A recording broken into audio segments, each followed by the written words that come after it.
Last time हम लोगों ने कॉन्वर्जेशन की थी और आई थिंक हमारा एक बड़ा इंपॉर्टेंट टॉपिक मिस हो गया था, वो था post partum depression. Very important. और आई डोंट नो किस तरह से मिस हो गया था, लेकिन इस बारे में आज बात कर ली जाए। आई थिंक बहुत सेंसिटिव है, तो आप बताएं कि होता क्या है और इस वक्त माशरे में क्या सिचुएशन है, उससे बचने के लिए क्या चीज़ें की जा सकती हैं briefly. Sure. So the thing is that motherhood is very difficult, right? एक औरत की ज़िंदगी बहुत चेंज हो जाती है, 360 चेंज हो जाती है, अचानक से एक बच्चा ऐड हो जाता है. So that creates a lot of pressure as well. ये on top of it, obviously physically there are a lot of hormonal changes as well. और physically एक खातून की बॉडी बहुत कुछ से गुजरी, एक बहुत बड़े ट्रॉमा से गुजरी है जब उसने डिलीवरी दी है या सी सेक्शन किया है. So the thing is it could be you know there are lot many challenges that are associated afterwards it which people do not understand कि हो सकता है कि उनको यूरिनरी इनकॉन्टिनेंस भी हो गया हो, ठीक है, आफ्टर डिलीवरी. हो सकता है उनको कुछ चीज़ों से एलर्जीज़ हो गई, वो चीज़ें नहीं खा सकती, ठीक है. They have to watch out. उसका जैसे पस पड़ गई है तो वो जो है वो पर्टिकुलर कुछ दवाइयाँ नहीं ले सकती, बहुत हैवी मेडिकेशंस पे नहीं जा सकती क्योंकि उन्होंने बच्चे को नर्स कराना है. And these are all very painful things. Like even nursing people do not talk about it, it's very painful. So to go through that physically इतना आप जा रहे हैं, मेंटली आप इतना जो है वो ऑक्यूपाइड हैं, only you know you are thinking about the child. और यूजुअली अगर आप करियर ओरिएंटेड खातून हैं तो आपका करियर भी किसी न किसी तरीके से इफेक्ट होगा. आप दूसरी जिम्मेदारियां अपनी शायद इतनी अच्छे से नहीं कर पाएंगे जब ऐसा. So this adds a lot of physical, emotional, mental pressure on women and that could result in postpartum depression.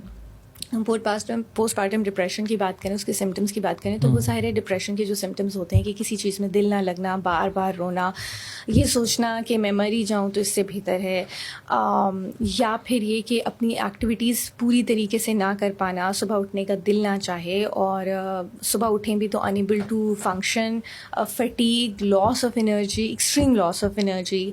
So these are all the signs and symptoms of depression. और मैंने ये भी सुना है कि अपनी औलाद से उनसियत भी कम हो जाती है. ये कुछ आई डोंट नो कितने केसेस में होता है, लेकिन मैं बड़ा डर गया था ये सुन के. ये क्या बात है, तो बड़ा खतरनाक है. या so you know when you are depressed you are numb. तो जब आप नम हो जाते हैं ना, तो ये ज़रूरी नहीं हर किसी में हो. कुछ लोग बहुत ओवरली अटैच्ड हो जाते हैं और कुछ लोग जो है they stop caring, right, because they are so numb. तो अपने बारे में भी केयर नहीं करे, हम मर जाएं तो मर जाएं, वो खा पी नहीं रहे, कुछ नहीं कर रहे, तो वो बच्चे के बारे में भी नम हो जाते हैं. So this is not something कि वो अच्छी मदर साबित नहीं होगी बिकॉज वो she is going through postpartum depression और वो बच्चे से उस वक्त वो उनसियत और वो अटैचमेंट नहीं शो कर पा रही है, उसका उस तरीके से ख्याल नहीं कर पा रही because she is going. So I have seen patients with postpartum depression जो साइकोसिस में भी पहुंच गए, ठीक है. तो the thing is it's very important to kind like highlight this is postpartum depression and then ask the mother कि भाई what do you want. Intervention आप पहले दें कि आप ये चाह रहे हैं. हेल्प इज़ वेरी इंपॉर्टेंट कि बच्चा जो है वो थोड़ी देर के लिए कोई और संभाले ताकि माँ को अपना मी टाइम भी मिल सके, ठीक है, उसको कोई सेल्फ केयर के लिए भी टाइम मिल सके. So it's very important. जो चीज़ मुझे एक हाईलाइट करनी है, वो मैंने जो देखा है कि पेशेंट्स आते हैं और वो मुझे कहते हैं कि मुझे पोस्टपार्टम डिप्रेशन है एंड देन दे से कि प्लीज़ आप मेरे शौहर को भी समझाते हो बाहर बैठे हैं, क्योंकि वो कहते हैं ऐसे कुछ नहीं है, तुम्हारा वहम है, ऐसा कुछ नहीं होता. औरतें तो इतनी खुश होती हैं बच्चा पैदा करके. अरे ये तो बहुत बड़ा मसला है. या दैट्स अ ह्यूज शौहर ही साथ नहीं होगा तो फिर ससुराल कहाँ होगा भाई. Exactly. So they everyone has to understand कि this is a physiological thing that is happening with the women. हर औरत को नहीं होगा, लेकिन बहुत परसेंटेज ऑफ खवातीन हैं जो इससे गुजरेंगी. And it doesn't mean all the women who are going through postpartum depression, I want to say it does not mean that you are not a good mother.